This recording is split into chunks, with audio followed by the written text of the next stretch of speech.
All right, I'm going to turn the program over to Chris, who's our Chief Government Affairs Officer, to lead our next panel.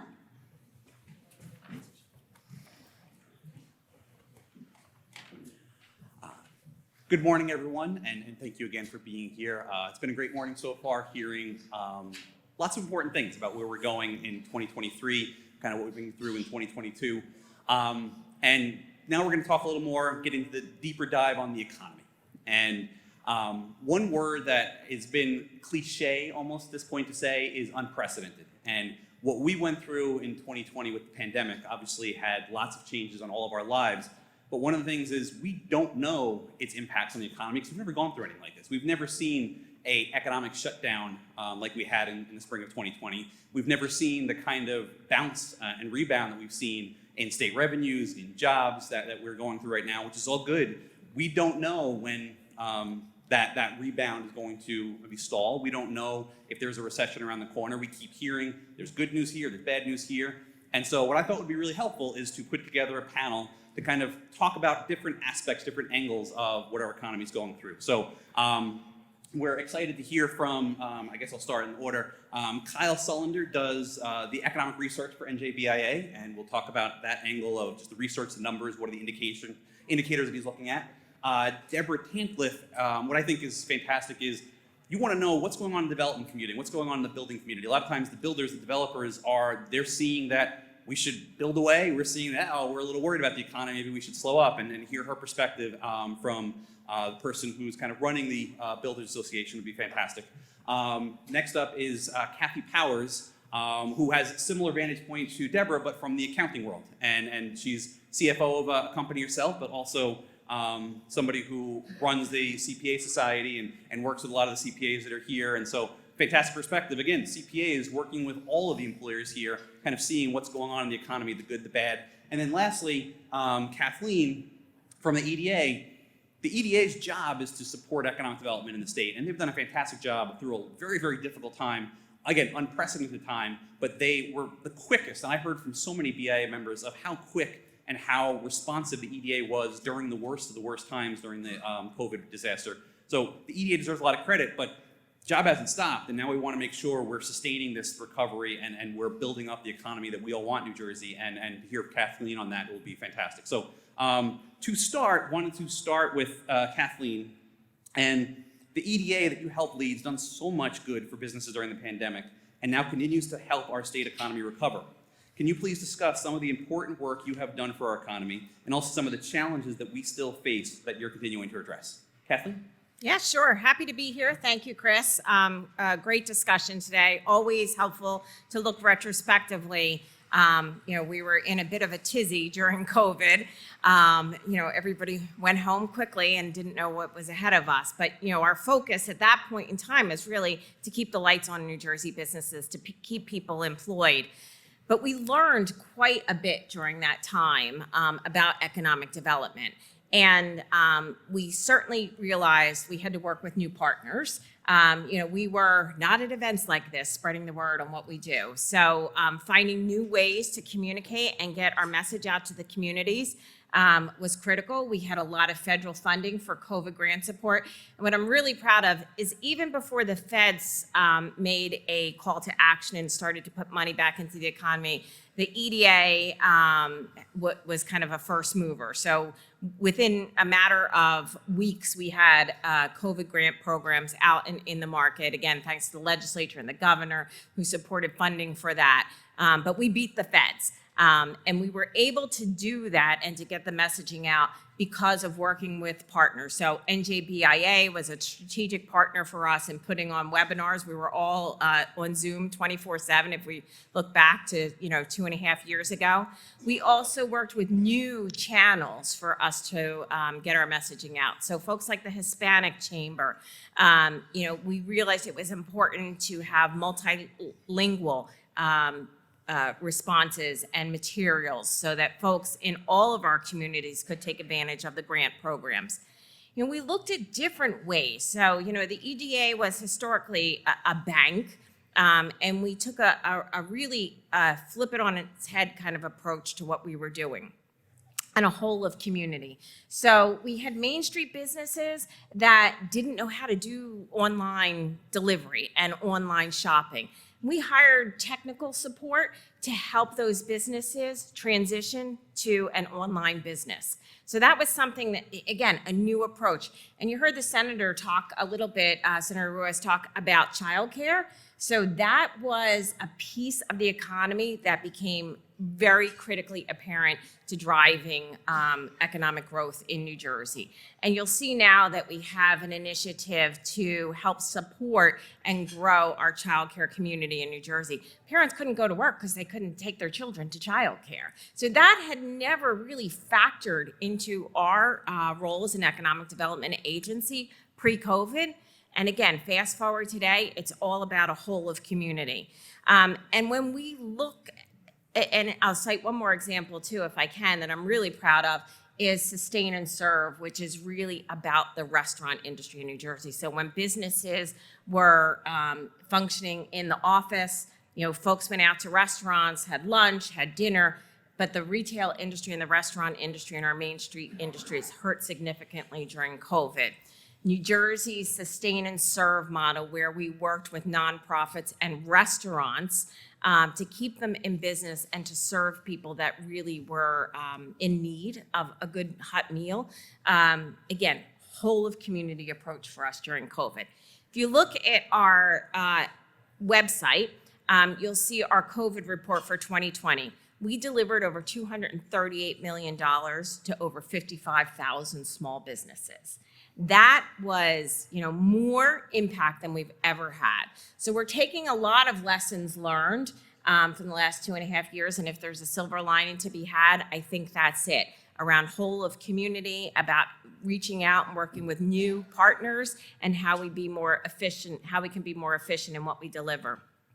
And I think a lot of us forget that in January 2021, the Economic Recovery Act was signed into law. It was a legislative revamp of a lot of our economic development tools. Governor Murphy signed it into law in 2021, and there was 3 primary focuses. Tax credits for job creation. We had been without a tax credit program for quite some time, so we launched the Emerge tax credit program. Big names that folks know that got the first awards is Fiserv up in Berkeley Heights, brought 3,000 jobs to the state of New Jersey. And Party City in Bergen County brought 357 jobs.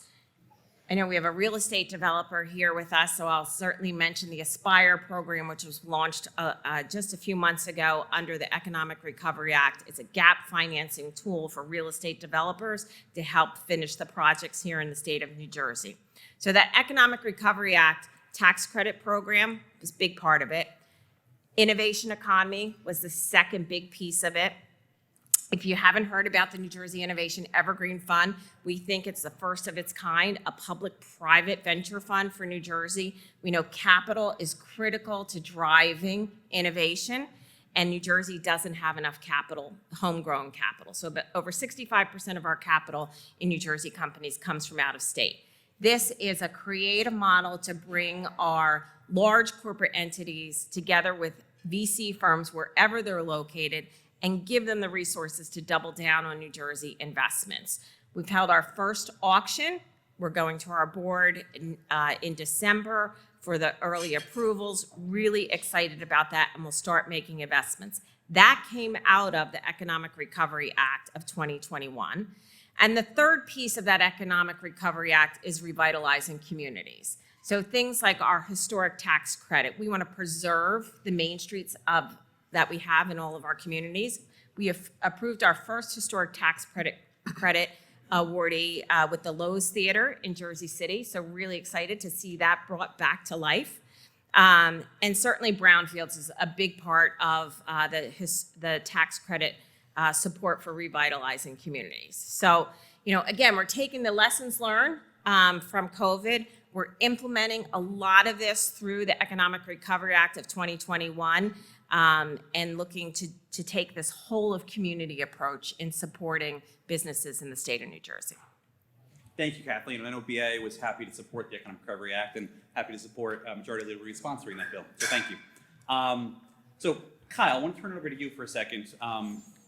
we keep hearing in the news there's reasons for optimism about our economy, there's reasons for pessimism about our economy, and I think depending on the story, depending on the angle and the stat, you could see both. And despite all the good work that the EDA has done and a lot of the good things going on, there are still businesses struggling. So can you talk about some of the indicators that you're seeing, some of the numbers you're seeing, and do you think that there's more good or bad, and how do you see that?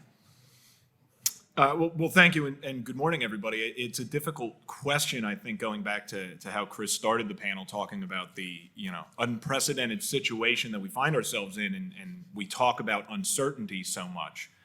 But it's useful probably to start by just reiterating the whiplash that the pandemic has been and where we are today versus where we've been. Basically, overnight in 2020, we went from a 4% unemployment rate to, I think we topped out around 14 or 15%. By the time we met last year, the last time I was on this panel, I think we were top 5 in unemployment in the country, and we were trying to combat that. Today, our unemployment rate is below the national rate at 3.5%, just a year later, and we're somewhere in the middle of the pack of states. So certainly that has been progress for the state of New Jersey. That's something to celebrate. But when you're talking about these rapid changes, it changes the assumptions we can typically make about the economy based on what we're used to. And I always couch my remarks by making sure I say I'm not an economist, just somebody that looks at these numbers very closely. But in terms of other challenges that the state continues to face, obviously, number one, there's a number of national and in many cases international trends that won't only affect New Jersey, but that will affect the country. So supply chain issues continue to be a problem. Obviously, we've addressed inflation here today as well. China's continued insistence on a zero COVID policy has significant implications on supply chain and long-term implications on that, even when we think that maybe domestically those should be subsiding. The international trade market is still a significant factor when we talk about that, and that has significant implications on inflation as well. Of course, I believe we've addressed today as well the Federal Reserve's efforts to slow down inflation, and one of the things that will likely do is cause a recession, at least in some degree. I think we talked about that in our fireside chat, and whether or not that would be a long-term or a short-term blip is what we continue to try to figure out. The other piece that I would note, of course, that's really important and continues to be a factor here in New Jersey as well as elsewhere is the workforce and retention crisis that many of our employers are facing. I believe we have more private sector employees in the state now than we did prior to COVID, and yet our workforce in general, our labor force, is smaller than it was prior to COVID at around, I believe our most recent number was 4.7 million. The labor force participation rate is lower than it was prior to COVID, and there are still 250,000 open jobs by the Bureau of Labor Statistics' most recent estimate. Then you compound that issue with the Great Resignation or the Great Reshuffle, whatever term you want to use for it, which is the increased turnover rates that employers are facing. And in the midst of all of this uncertainty with supply chain and inflation, you're also now facing the issue of not being able to find enough employees and then finding them and having them go somewhere else. So I think there are a number of reasons for the uncertainty that we're facing. It's hard to make any kind of judgment about where we'll be 6 months from now, let alone a year from now. I will say I think some of what Kathleen mentioned that New Jersey's been doing is certainly positive. The Innovation Evergreen Fund and some of our work in innovation. I'd be remiss if I didn't highlight NJBIA's partnership with NJCCC on the Pathways program to address some of those workforce issues, not only today but moving forward. So there are reasons to be optimistic about some of the actions that have been taken in the state, but there's also a number of reasons to be cautious about where we're headed, at least in the short term. Thank you, Pat. I want to turn over to Debra and businesses like yours and your association, the New Jersey Built Association. The economy is struggling. They're often not putting shovels to the ground. They're not building things. If the economy is booming, you see a lot of growth. And can you talk to us from a builder's, developer's perspective, what you're seeing right now with our economy and what are the positives, what are the struggles? Sure. So first, it's great to be here. I really have a tremendous respect for this organization. The Builders Association and NJBIA work hand in hand on a number of issues, and it's a privilege to be up here. You guys have a remarkable way of saying what needs to be said in a way that people can listen. I'm a small business. I'm a certified woman business, but I am also a state officer at the Builders Association. And in my former life, I worked for a very large real estate developer backed by a financial institution that is now morphed into a public REIT. And so I can bring a little bit of wide variety of perspective. But let's put a COVID context to this. Both Builders Association and NJBIA were two of the voice leaders in ensuring that the construction industry was deemed an essential business. And so we were very fortunate that we had significant amount of construction activity that was still allowed to move forward during the pandemic. It came with its own issues. But as an industry that, we feed, 15, 18% of the state GDP, to have that industry functioning was really quite critical. And the pandemic taught us about the use of space and the merging of our home life and our work life and our lifestyles. As a country, we're about 5 million homes short. New Jersey is disproportionately disadvantaged. We are 200,000 homes short just of deed-restricted affordable housing. That is, rent-regulated housing, let alone all of the other types of housing that are needed. And so when you overlay the supply chain issues and the ability to, find labor and maintain labor, construction costs have escalated an astronomical, nauseating amount, to be honest.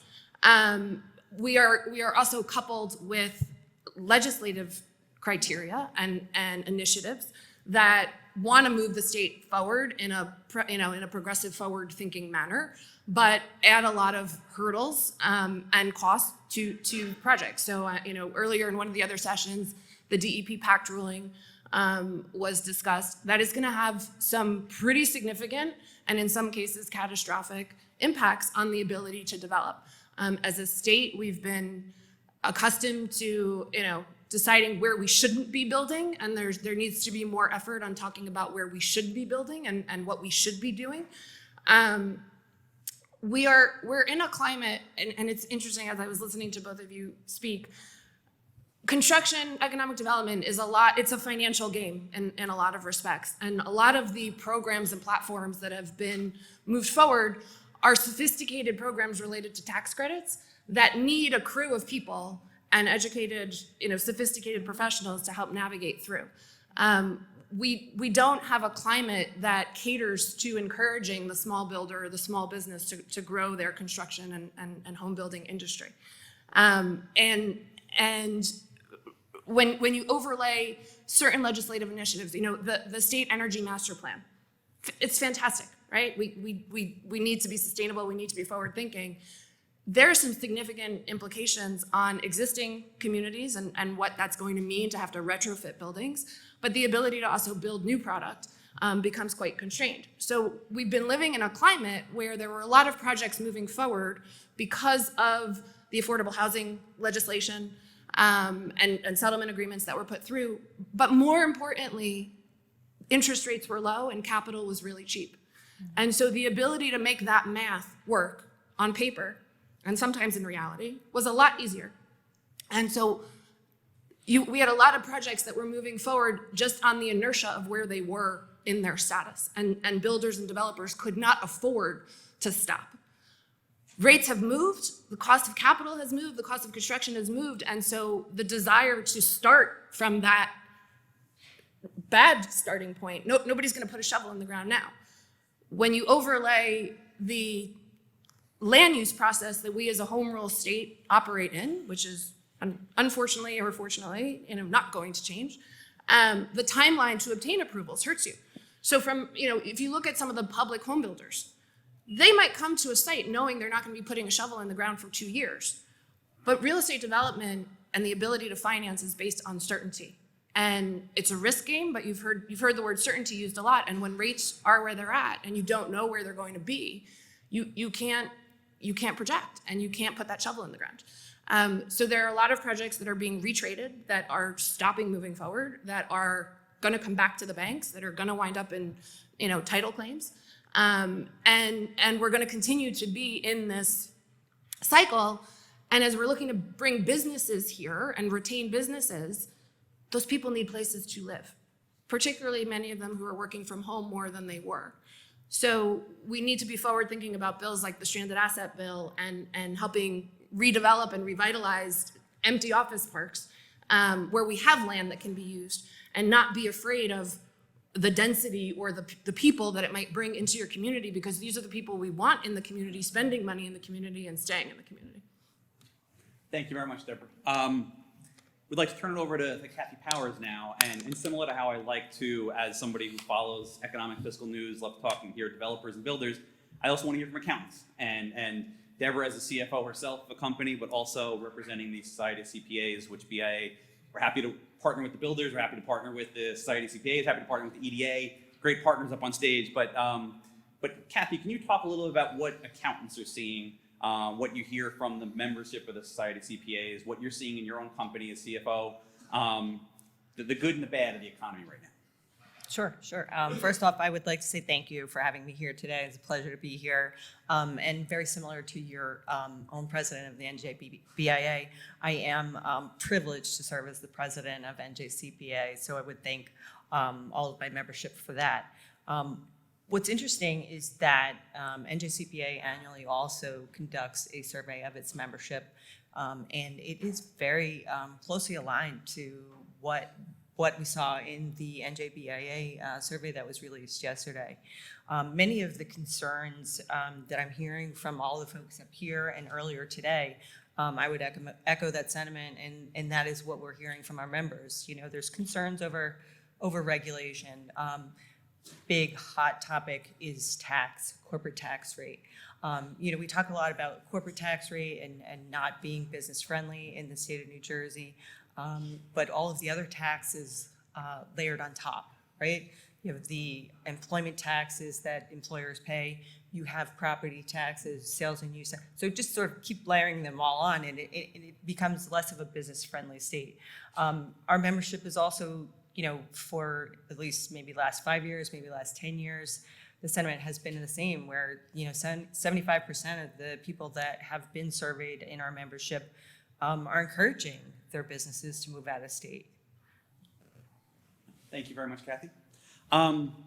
I like to think about the economy and what can propel the economy in terms of 3 pro-growth spending areas. I think if we're investing in innovation, workforce development, or infrastructure, and we've already heard about that this morning from the Legislative Leaders Panel, but I'd love to, and we heard that from Kathleen, the EDA has supported investments in those areas.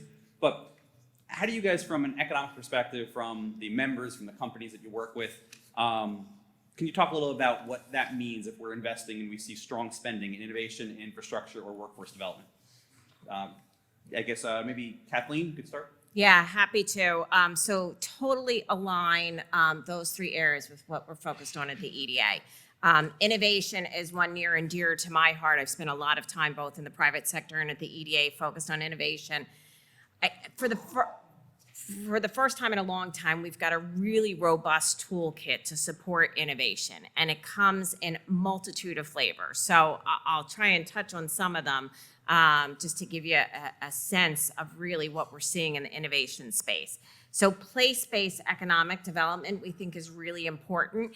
You know, not having a major urban area in the state, we need someplace to put a pin on the map to point to all of the work that we're doing in innovation. It gets diluted somewhat, unfortunately, between our neighboring states. And the two most recent fiscal budgets had funding in them supported by the legislature and the governor for something called strategic innovation centers. And this is really a novel approach to how we support innovation in the state. So folks may have seen the news on us attracting HACS, a hardware studio accelerator to New Jersey. It was a bake-off between us and 6 other states. And SOSV, who's the venture group behind HACS, had their hardware accelerator in Shenzhen, China. And post-COVID, they said, we need to reshore this. We need to bring it back to the US and have manufacturing here in New Jersey. So they went to a multitude of states, including Boston, New York, California, North Carolina, the low tax states that you think of. And they said, you know what? New Jersey has the best ecosystem and support for the innovation companies of any of those that we looked at. And what was interesting to me is Sean O'Sullivan, the founder of SOSV Ventures, lived in Princeton, but was doing work in China and New York. And really, when we sat down and shared with him the portfolio of support that we have, he said, there's no state that has this toolkit. There is absolutely no state. And a lot of these programs have been new and come online just in very recent years. So really, really excited about that as an example of place-based economic development in the innovation space. The other initiative that I'll point to is the hub, right? So many folks know in New Brunswick, we're working with DevCo to build a focus center around innovation. And that will start from discovery to bedside, bringing Rutgers and Princeton and Hackensack Meridian and Robert Wood Johnson all under one roof. It'll have co-working space, and it'll be purpose-built for innovation in the digital health and life sciences space. So again, this concept of bringing innovation and a physical space has been a key initiative supported through the Strategic Innovation Center. And the state and the EDA is playing as an equity partner. So again, fairly new concept for us. We're creating joint ventures where we are partial owners in these sites. You heard me mention also the Evergreen Fund. You know, we think this is a game changer. Tapping into the resources of the corporate entities, many are in this room, and bringing them to the table to work with these young companies, we think is really going to be the critical success to drive innovation in New Jersey. What we've heard from all the parties involved is this three-prong approach is critical. So the young companies want to find money, but they want to sell into the big companies. I've talked to so many software companies that have died on the vine trying to sell into Verizon. Well, you bring, you know, a name like that to the table, that's part of their strategic bid. They not only say how much in tax credits they want to buy, but they also say how they're going to support the innovation economy. The venture capitalists, they want more money to invest. So they're going to have more capital here in New Jersey, but they're also going to have access to those corporate partners because they want to sell their portfolio companies to the large companies so that they get an exit at the end of the day. And then the corporate partners, they want a tax break. This is a great opportunity for them to determine how much in tax credits they want to buy. It's really flipping the tax model on its head that we've used historically at the EDA. You purchase it and you get that tax credit up front. You decide how much you want, you decide what price you're going to pay, and you decide what your strategic commitment is. You get the tax credit, and we keep having these discussions with corporations that say, I earn it over time. We're like, no, you're buying it. You get it up front, you pay for it. And then your strategic commitment, that's the tail. But you've already said what you're going to do. So we think kind of this three-prong, you know, put a bow around it is something that's never been done, but it's going to be super important to driving our innovation economy. And I said we've got a whole portfolio, so I'll just mention kind of two more big initiatives. Investor support. So Evergreen is a big part of the investor support, but we really think having that smart money around the table is critical to grow our innovation economy. So the Angel Investor Tax Credit Program was increased as part of the Economic Recovery Act. It's now a $35 million pool. That's the state of New Jersey giving tax credit to private investors to invest in New Jersey companies. We have heard from many investors around the globe even that they can't believe New Jersey is doing this. It's a refundable tax credit. So it doesn't matter where in the world you're from, you invest in New Jersey companies, you're eligible for this tax credit. You have to file New Jersey taxes, you have no offsetting liability, we send you a check. I got a phone call from an investor in Boston that said, I'm going to invest in more companies in New Jersey. I can't believe this. You pay me to invest in your companies. That's what we want. Right, exactly. We have investors moving companies into the state to take advantage of this.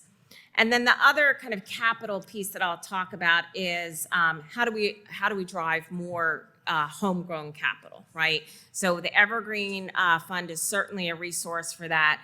But we know it's important to really start at that earliest stage. So in partnership with the First Lady, the EDA stood up a chapter of Golden Seeds.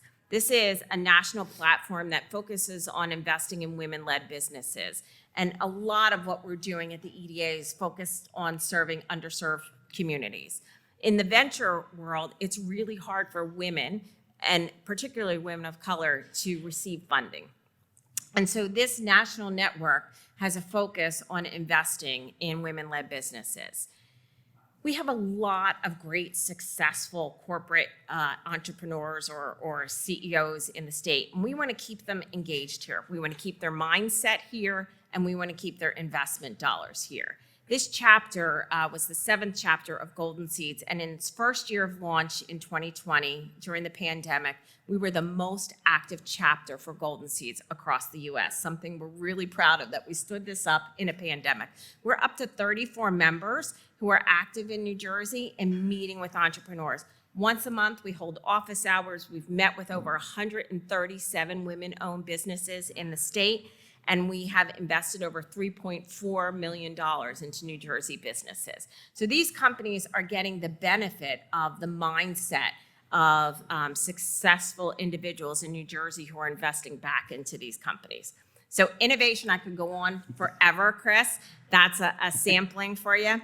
Workforce, we're really taking a specialized approach to how we're supporting workforce, and I'll give you 2 examples on that front. You've heard a lot in New Jersey about the offshore wind industry. We're stood up something called the Wind Institute.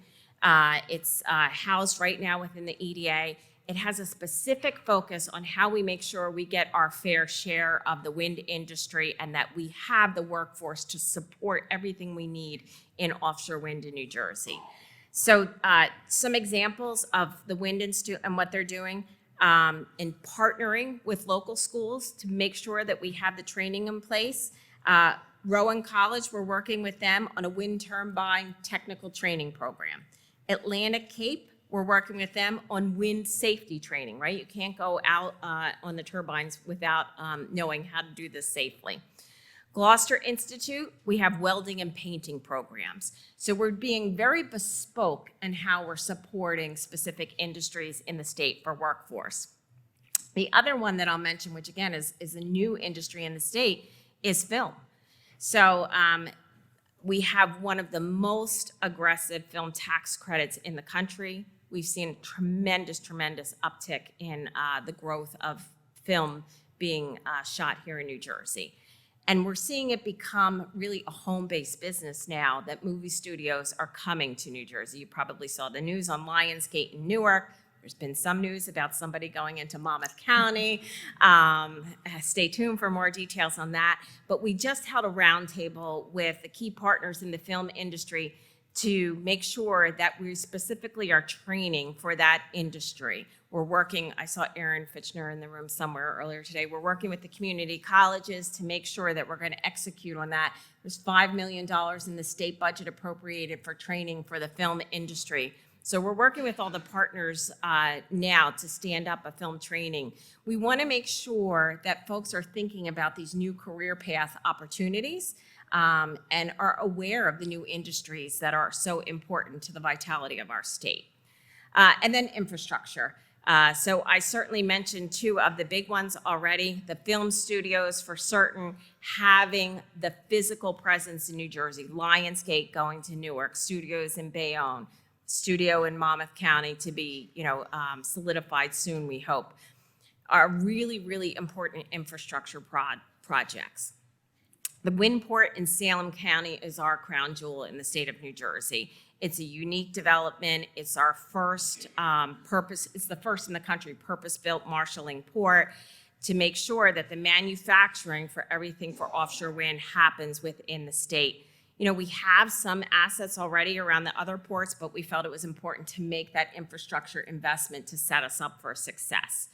And then kind of the last piece that I'll mention that we often don't think about in infrastructure, but I think are just as important, is manufacturing, right? So we've worked with NJBIA and NJMEP to stand up a new initiative called New Jersey Manufacturing Voucher Program, MVP.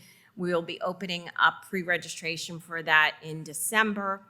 Because we know manufacturing cuts across so much of the infrastructure in the state. We know many of our manufacturers need to upskill their manufacturing resources.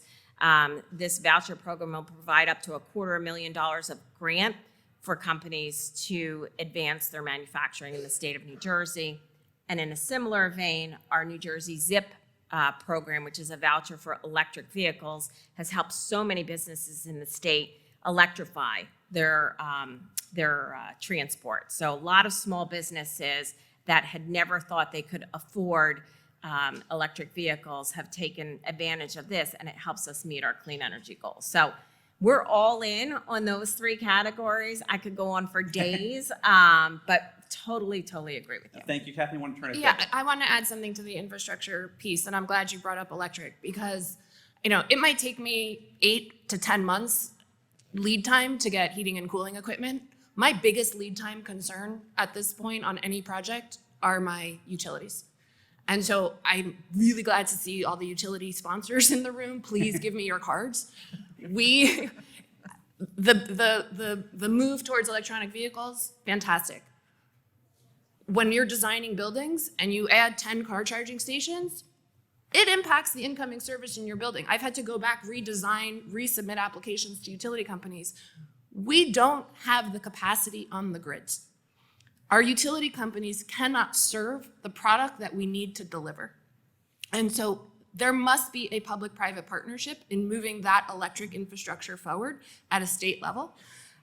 Using federal dollars, I'm very excited for the infrastructure panel. Housing and economic development has, for a long time, institutional capital has been very focused on developing around train stations in New Jersey.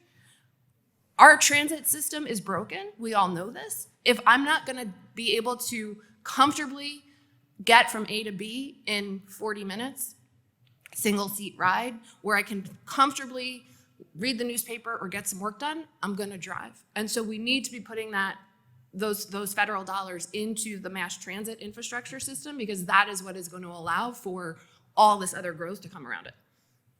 Thank you. And continuing with Debra and Kathy, wanted to turn it a little bit different. We're talking about the investments, and this is good spending, and the EDA has been at the forefront, and thank you for your leadership, Kathleen, on that. But we also, despite all the good stuff, we have an affordability problem that we heard about earlier panel. We know New Jersey is not as affordable as other states that we're competing with. Can you talk about, from your perspectives in your businesses and then the businesses that you represent in your associations, what are you seeing as the affordability issues that New Jersey has, and what do you hear your members complain about? What are the bigger struggles? What do you think could be the solutions? You're starting with me? Yeah, Kathleen, Kathy or Debra. Well, the cost of construction, as I touched on earlier, is of grave concern, but the cost of developing in New Jersey is of concern. So on a land basis alone, New Jersey is the most expensive state in the country for land. It's an average of $200,000 per acre. There are markets where it's $1 million an acre. But if you look at Florida, which you hear is thriving and so expensive, right? It's $30,000 an acre. Okay, Connecticut's $125,000 an acre. So we are grossly exaggerated on our land basis. And at the end of the day, real estate is about what you pay for the land because everything else cycles. Everything else over the life of a job is going to cycle. The cost of delivering product in New Jersey is cumbersome. And so the process of taking 2+ years to go through a municipal land use process to maybe have a project, maybe you can file for a tax abatement. Maybe you can actually get a shovel in the ground, depending upon where the interest rates are at that time. We need to condense the process. We need to make the approval process a little more streamlined. We need to educate our constituents and our elected officials about the tools that are available to spur economic development, right? Pilots, tax abatements, they're not evil. They're actually really conducive economic development tools. They're not explained appropriately. And so part of the job of the development community is we have to be the educators in helping explain why our math works or doesn't work, right? We're the professionals on this side, but we have to work with the communities and with the public sector to help explain what policies are impeding on us. And when things just take twice as long as they need to, time is money. And the variables in the market climate change along the way, and you lose that certainty, which is the most important variable for a developer. Thank you. Kathy, affordability from your perspective? I think I would echo a lot of the sentiments that were expressed here today. I mean, obviously there's recessionary concerns, interest rates obviously playing a big part in that. Many accountants, CPAs, we're conservative by nature. So if there's, our clients are looking at projects or had considered expansion, likely they would put a pause on that and really reevaluate where things are going in the next 3 to 5 years to see, where does that fit. As a CFO, I know I'm constantly evaluating my risks and, the what could go wrong scenarios to try to plan for that as best I can. We've seen throughout COVID and continuing today, significant supply chain issues where we can't get the critical supplies, so not even just like sort of day to day, but critical PPE supplies that we need to run our healthcare organization. From a staffing perspective, we're probably still 20% below where we were pre-COVID. So while we've thrown a lot of compensation, incentives, and other things at it, we're still don't have the workforce levels that we need to continue. And it's been a challenge. And I think a lot of businesses are seeing that. Definitely, thank you. So, Chris, if I can, I'll add one context that I think is a silver lining. And again, kind of going back to my history and innovation, we're seeing the life science industry in New Jersey boom like no other time in my 25-year career focused on life science in the state of New Jersey. So we've had over 15 companies sign over 2.5 million square feet of space in New Jersey just this year. No incentives for those businesses at all. And they're coming to New Jersey because of our talent. So, and when we talk about high-cost states, yes, it's a high-cost state, but when we look at the other life science hubs of California, Boston, and maybe New York, it's a good value. That's what we're hearing from these companies, right? And the ability to access the talent. So names like Gilead, PTC Therapeutics. I mean, these are homegrown companies, but they're also companies that are moving in from out of state. We cannot build enough lab space quick enough for folks to grow their life science businesses in New Jersey. And when we talk about recovering from COVID, these are facilities where people are going in because they're doing lab research and lab work. So the life science industry, it looks at New Jersey as a really good value. And a big part of that is driven because of the workforce that we have here and so much of the talent that we have here. So, I sometimes think we forget to look at those stats, and I've been out speaking at a lot of events lately, and I'm saying, look at the life science industry and what is going on in New Jersey. They're raising a critical amount of capital. They're a high-paying wage industry, and they are signing available real estate space as soon as it comes onto the market. So really, really positive market insights on the life science industry. Thank you, Kathleen. Kyle, from your research perspective, anything you want to add either on innovation, because I know you've done a lot of research on that, but also the affordability point, and how does affordability and innovation interplay? Life science is going great, but we also know that sometimes our state's roadblocks can sometimes get in the way of getting to the innovation economy that we all want. Yeah, absolutely. And if I can, Chris, I did want to take a second just to remark on workforce. I know it came up a couple of times a second ago. I know Kathy mentioned workforce levels as well. And I just wanted to take a moment to underscore again why investments in our workforce development system are so important in the state of New Jersey. When we talk about all of these other reasons for uncertainty in the economy right now, I don't want to minimize the impact that they can have on businesses and individuals, and they're certainly hurtful at the time, things like recessions and inflation, supply chain issues, but they're cyclical in many ways. Recessions come and go, unemployment goes up and down, inflation will subside eventually. I am concerned about the long-term trends that we see with the workforce, not only in New Jersey, but in the country. Again, New Jersey has an incredible workforce. We have incredibly talented individuals that come from that K-12 education that's the best in the country. We have great institutions of higher education. But in many critical industries in the state, we are seeing an aging of that workforce. If we look at healthcare, for instance, the average age of those employees is rapidly increasing as that baby boomer population starts to age towards retirement. This is true in manufacturing and construction as well. We are not going to have enough people in 10 or 20 years to fill all of the positions that we need to keep our economy humming along. Healthcare is a particularly challenging area where we already have critical workforce needs. We already have a shortage of the employees that we need. And the demand for those services is only going to continue to increase in the next 20 years as that population continues to age. So I just wanted to make sure I took a moment to underscore that point with regards to workforce development investment. In terms of innovation, I'll say really quickly, NJBIA has spent a lot of time studying the innovation economy and comparing us to other states in our region. We just put out the 2022 Indicators of Innovation report a couple of months ago. And two important takeaways from that report that I think dovetail with what Kathleen has already said today. Number one was that we do unfortunately continue to find that we lag our regional competitors in some of these critical areas. Homegrown capital is especially one where we seem to trail behind states like Connecticut, Massachusetts, New York, even Pennsylvania and Maryland. But the second piece of that is I do think that the state has taken critical steps forward to try to advance some of those areas. The Innovation Evergreen Fund is a great example. And really we're in a space now where I think the important next step is to grab a hold of those reins and make sure that we're continuing to move forward, and especially addressing some of the areas where we're an outlier, both in our region and nationally. So too, that we continue to address one, the out-migration of college-age students. I think that was addressed earlier today as well, and certainly our business climate, which unfortunately is an outlier in the country. Okay. Thank you, and I know we're running short on time, so what I would love to have you guys do is, each of you, and we can start with Kyle and run down, is just one reason for hope with our economy in 2023 and one hurdle that you hope our state can get over in 2023. Kyle? Sure.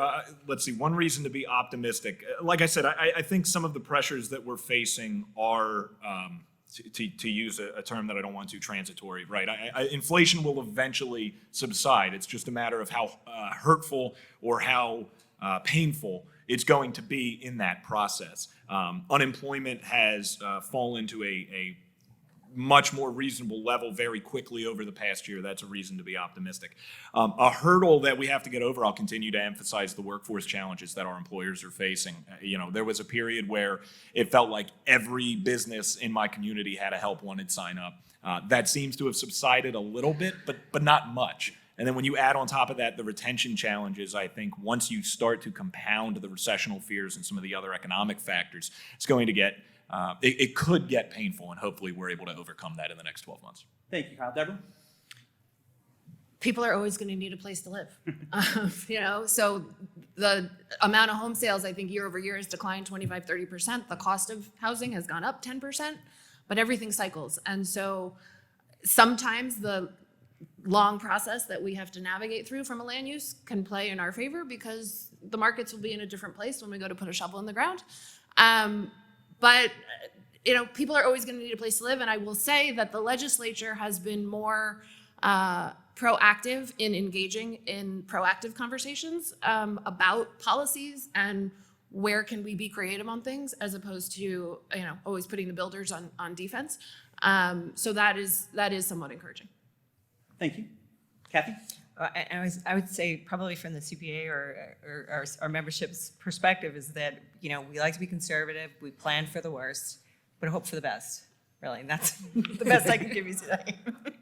It's a very good business model. Yeah, so I'll say really hopeful around the tools that we have in place for innovation, obviously. I've echoed that sentiment quite a bit, but the timing is critical, right? So, if you're a financial geek like I am, you invest when the market is down, right? You get more bang for your buck. So the fact that we had all of these tools ready to go as we may be hitting recessionary pressures, I think is critical for us to invest now more than ever in the state.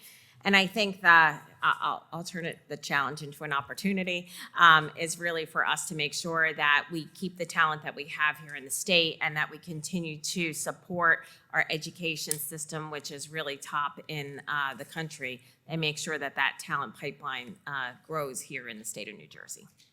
Well, thank you all for fantastic perspectives on the economy, and hopefully we learned a lot.